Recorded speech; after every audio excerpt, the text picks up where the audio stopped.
Hello guys, good morning. Ayan. Time to feed Lolo. Kainin ko siya guys. Dati guys, dito ko siya pinapakain. So this one. Ngayon, dito na siya kakain sa spoon. Ayan. Marunong na siya kumain. Noon nahihirapan ako dyan sa injection. Kasi kailangan ko pa rin yung niya, bibig niya, buka. Ngayon, ito na siya. See?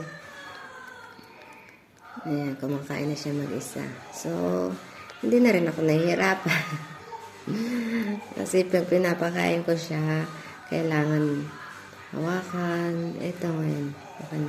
Kahit ilagay ko siya doon sa cage niya. Tapos iwan ko lang to siya. Makain pa rin. Pero kailangan pa rin focus. Ayan na. Okay guys. Ayan na ang alaga ko guys.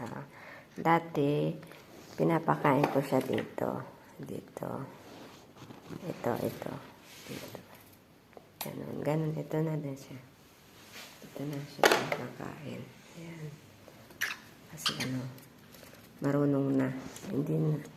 Marunong na siya kumain mag-isa. Pero kailangan mahawakan pa rin. Kasi lumalayas. Ayan. Si Lolo. Pangalan niya guys, Lolo. Ayan. Lolo! Ayan, si Lolo. Nalait Lolo.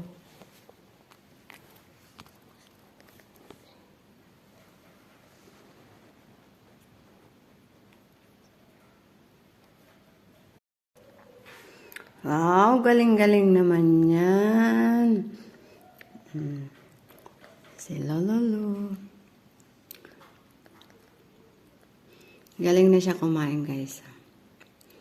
Mabubuhay na mag-isa. Yan. Pero hindi pa siya pwede ng mga seeds kasi pa lang siya, 2 months. 2 months. Ayan.